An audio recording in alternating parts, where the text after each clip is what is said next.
Dzina la Atate ndi la Mwana ndi la Mzimu Woyera. Amen. Yudasi sali yekha. Lero ndibwerekere mawu abambo Henry Chinkanda. Lero ndi tsiku loti tisinkhesinkhe moyo wathu waukhuluku, moyo wathu akatangale. It's a spy Wednesday. Tsiku limene mapulani a Yudasi akubwera poyera, akukoza ndondomeko zoti akapereka Ambuye Yesu. Every time I plan to sin, every time I meditate on sin, ndidziwe kuti ndafika mu Lachitatu loyera. Limene lero ndi pa 27 March chaka cha 2024. Yudasi sali yekha chifukwa ambiri tchimo timachita kulikonzekera. Ndikulandireniso abale ndi alongo pano pa Tiyankhuleni Ambuye. Lero ndi Lachitatu la Mulungu Woyera. Mawu oyamba akuchokera m'buku la MNENERI YESAYA. Timvanso nkhani ya nyimbo ya mtumiki osauka wachauta. Yesaya mutu wa 50 ndime ya 4 kulekeza 9. Sindidawabisire nkhope, ondinyoza ndi ondithira malovu. Amene akutiwerengera mawu oyamba ni Mr. Alexander Mumba kuchokera ku St. Andrea Church, Maria mthandizi wa Akristo Parish mu Archdiocese ya Lilongwe. Ndipo salimo yathu tsiku la lero ndi salimo namba 69. Mundiyankhe pa nthawi yabwino inu Mulungu, chifukwa chakukula kwa chikondi chanu chosasinthika. Pakuti ndanyozedwa, nkhope yanga yagwidwa ndi manyazi chifukwa cha inu. Kwa abale anga ndasanduka mlendo, kwa ana amayi wanga ndili ngati wakudza. Changu chochitira m'nyumba yanu chandiphetsa, ndipo chipongwe cha anthu okunyozani chandigwera. Mawu athu amuthenga pabwino ndi monga adalimbera Mateyu Woyera, mutu wa 26 ndime 14 kulekeza 25. Amene akutiwerengera mawu amthenga wabwino komanso kutigawira mawu ndi Reverend Father Francis Damaseke kuchokera ku Episcopal Conference of Malawi, ECM. Mawu oyamba. Mawu ambuku la mneneri Yesaya mutu 50. Tiwerenga kuyambira pa ndime ya 4 kulekezera ya 9a. Ambuye chauta andiphunzitsa zoyenera kunena, kuti ndidziwe mawu olimbitsa mtima anthu ofooka. Mmawa mulimonse amandidzutsa, amathwetsa makutu anga kuti ndimve, monga amachitira amene akuphunzira. Ambuye chauta anditsekula makutu, ndipo sindidawanyoze kapena kuwapandukira. Ndidapereka msana wanga kwa ondimenya, ndiponso masaya anga kwa ondimwetula ndevu. Sindidawabisire nkhope ondinyoza ndi ondithira malovu. Koma kunyoza kwawo sindikuvutika nako, chifukwa Ambuye chauta amandithandiza. N'chifukwa chake ndalimbitsa mtima wanga ngati mwala. Ndikudziwa kuti sadzandichititsa manyazi. Wondikhalira kumbuyo ali pafupi. Ndaninso angandiyimbe mlandu? Tipite limodzi ku bwalo la milandu. Wofuna kutsutsana nane ndani? Nabwere pafupi. Ambuye chauta ndi amene amandithandiza. Mawu a Ambuye. Tithokoze Mulungu. Ambuye akhale nanu. Mawu amuthenga wabwino monga adalimbera Mateyu Woyera. Ulemu kwa inu Ambuye. Mutu 26 ndime 14 kulekeza 25.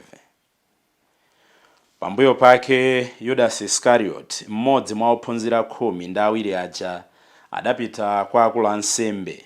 Adakawafunsa kuti, kodi mudzandipatsa chiyani ndikadzampereka Yesuyo kwa inu? Iwo adampatsa ndalama za siliva 30. Tsono kuyambira pomwepo iye adayamba kufunafuna mpata oti amupereke kwa iwo. Pa tsiku loyamba la masiku a bredi wosafufumitsa, ophunzira aja anadza namfunsa Yesu kuti, kodi tikawukozereni kuti malo odyerako phwando la Pasaka? Iye adawawuza kuti, pitani m'mudzi wa munthu wina wake, mukanene kuti aphunzitsi akuti nthawi yawo ili pafupi, akudzadyera kwanu kuno phwando la Pasaka pamodzi ndi ophunzira awo. Ophunzira aja adapita nakachitadi zomwe Yesu adawawuza, nakakozadi phwando la Pasaka. Kutada Yesu ndi ophunzira ake 12 aja anadza pamodzi nkumadya. Iwo ali kudya, Yesu adawawuza kuti, ndithu ndikunenetsa kuti wina mwa inu andipereka kwa adani anga. Ophunzirawo adamva chisoni nayamba mmodzimmodzi kumafunsa kuti, monga nkukhala ine Ambuye? Yesu adawayankha kuti, yemwe wasusa mkate m'mbalemu pamodzi ndi ine, ameneyo ndiye andipereke.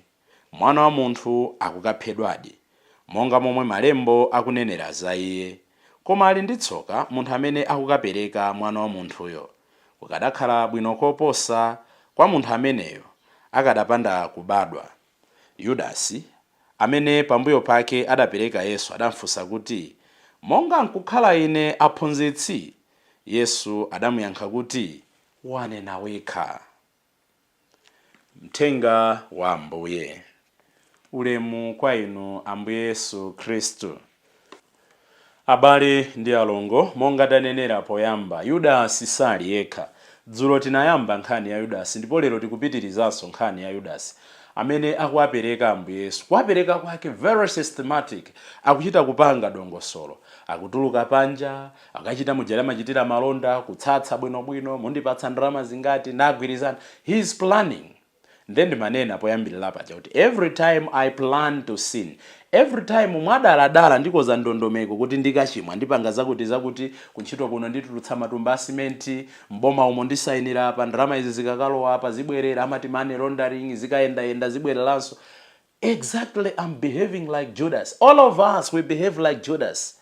Bambo Frank Lazaro Phiri, chaka chatha icho, pamene ankachita maphunzitso a nyengo za Lenti, amanena kuti tchimo ndilodula kulipanga kusiyana ndi kukhala oyera mtima.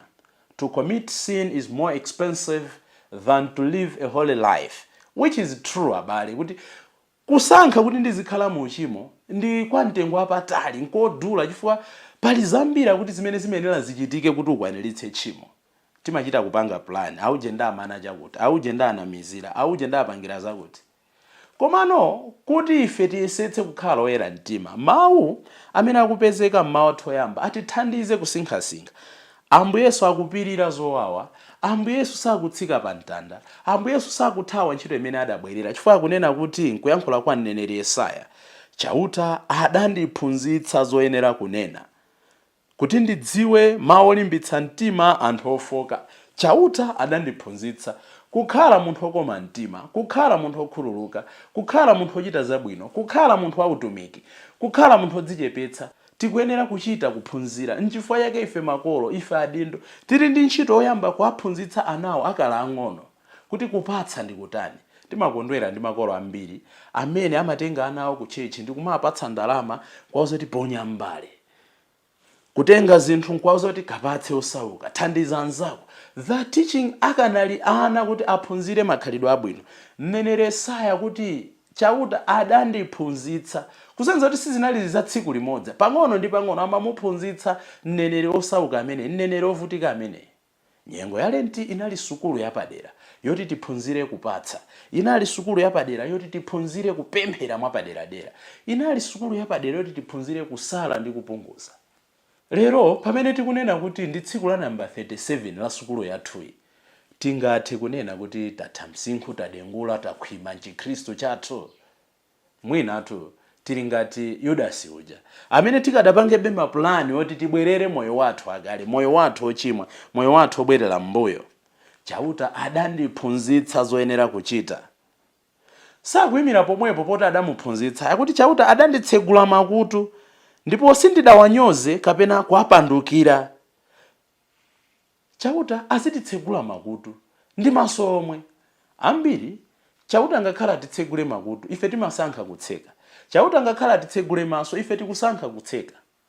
Ndangati timazindikira kuti situation ili pano ndikuyenera kuchitapo kanthu, koma sitimachitapo kanthu. Ndangati timazindikira kuti pamudzi pano ndikuyenera ndipange contribute positively, koma timasankha kunyada, timasankha ulesi. Kandi chitukuko cha mudzi ukalambula nsewu, basi chilichonse timangoti tudikira boma, boma sili kutithandiza. Tikapita ku church, pano pa mpingo tipangireza kuti mpingo unali kale, mpingo sukutithandiza pano. Chauta akunena kuti atitsegule makutu ndi kuona kuti ndi mphamvu zanga ndi nzeru zanga chimene ndingachite kuchitapo pano ndi chiyani. Koma kumapeto kwa mawu athu oyamba ndi kumenenso ndimafuna tikhazikike tsiku la lero. N'chifukwa chake ndalimbitsa mtima wanga pamwala, ndikudziwa kuti sadzandichititsa manyazi. Ondikhalira kumbuyo ali pafupi, ndaniso angandimbe mlandu. Kuti ngakhala kumana ndi mavuto mtumiki amene tikudziwa kuti nkhani yukathera mwa Ambuye Yesu. Akuti adalimbitsa mtima ngati mwala. Abale, mavuto sadzatha. Mavuto amakhalapo. As long as tili anthu, as long as tikukhala m'dziko lino lapansi, mavuto adzakhalapo. N'chifukwa Ambuye Yesu muthenga wabwino akunena kuti tsoka odza ndi mavutoyo. So m'malo momwe ayang'ana odza ndi mavutoyo, ife tiyambe developing shock absorbers kuti mavuto akakhala ndakhalamo bwanji. Ambiri vuto lililonse timangokhalira kudandaula, kulira. Inde mwa umunthu tikuyenera kumadandaula ndife anthu. Komatu ineyo ndikamakhala mutumiki wanga, ndikuyenera right away ndiphunzire kulimbitsa mwala, kulimbitsa mtima wanga ngati mwala. Pamene ndikukhala ndidziwe kuti pala anthu ena ntchito yawo they only monitoring my weaknesses. Ndicho linga yoti andijede amene uja amakhala ngati ndani, why him only, why this and that. Zimenezi janso kuzimvetsera kwambiri. We can't achieve our desired goals, our goals which God created us for. Ambuye Yesu adalimbitsa mtima wawo mwala. N'chifukwa kuti kwa omwe tula ndevu sana abwezere chipongwe, sana umitse nkhope yawo. Ndi akufunsa kuti ndi ndani amene tipite naye limodzi ku bwalo la milandu, ofuna kutsagana nane ndani, abwere pafupi. Abale, awatu ndi mawu amphamvu amenenso mwina anyamula lenti yonse ino. Tipitire limodzi ku bwalo la milandu, ofuna kutsagana nane ndani, abwere pafupi. Moyo uno monga ndikunenera tikutengeredwa ku mabwalo a milandu osiyanasiyana. Bwalo la milandu la maukwati, bwalo la milandu la unsembe, bwalo la milandu la ku business. Ndi chinthu chowawa kutengeredwa ku bwalo la milandu nkukazengedwa usadalakwe. Koma monga tinanena loyamba lija tititembenuze. Ndikangati ndikutengera ena ku bwalo la milandu kuti ndikaweruze molakwika, ndikaweruze mopanda chifundo, ndikaweruze alibe mlandu, ndikayike ndende alibe mlandu. Tibwerere ku nyimbo ija. Ine ndinakuyendera ndezabwino zochuluka, ndimakukonda tandiyankha kodi. Mtima ukwawa bwanji, Ambuye ali nafe, Ambuye akutiperekeza. Lero akufunsa apite nane ku bwalo la milandu ndani. Kupita ku bwalo la milandu ndi Ambuye Yesu ndikukhala mbali imodzi ya anthu onyozeka, ndikukhala mbali imodzi ya anthu osowa chilungamo, ndikukhala mbali imodzi ya anthu amene akusowa thandizo lathu, ndikukhala mbali imodzi la anthu amene akudalira ife kuti tayankhulirepo. Chifukwa mpingo sumatopa kudzudzula, chifukwa mpingo sumatopa kuyesetsa kubweretsa chilungamo poyera. Tapempha Ambuye tsiku la lero kuti poyamba atithandize timperekeze ku bwalo la milandu, kukamteteza, kukakhala mbali ya anthu amene akuyimirira chilungamo. Without which moyo wathu ukhala monga panali poyamba ndi tsopano ndi masiku onse kumapereka Ambuye Yesu. Lero tikunena kuti Yudasi sali yekha, mwina ndinu, mwina ndife. Tisintha bwanji moyo wathu kuti tipite naye ku bwalo la milandu Ambuye Yesu. Tilimbitse mtima wathu ngati mwala kuti pamene zotsamwitsa zabwera m'banja lathu, zotsamwitsa zabwera mu mpingo wathu, zotsamwitsa zabwera mu nsembe wanga, ndidziwe kuti sindine woyamba, koma ubwino wake amene ali kumbali yathu ndi wamkulu kopambana iye amene akutipereka, ndi wamkulu kopambana iye amene akutsutsana nafe, ndi wamkulu kopambana iye amene akutsira malovu. Ambuye tithandizeni tsiku la lero kuti tizindikire kuti muli nafe, kuti tizindikire kuti mukukhala nafe, ndipo mukutikodola kuti apite nanu ku bwalo la milandu ndani. Ine ndikukhulupirira kuti inunso mufuna lero tipitire limodzi ndi Ambuye Yesu ku bwalo la milandu, koma osati kukampereka, koma ukachitira umboni kuti Yesu ndi osalakwa konse, kukachitira umboni kuti ifenso tikufuna tikhale osalakwa konse. Ambuye tithandizeni tsiku la lero potsatira mtumiki wovutika kuti moyo wathu ukhale ozindikira kuti inu mukutiteteza. Dzina la Atate ndi la Mwana ndi la Mzimu Woyera. Amen.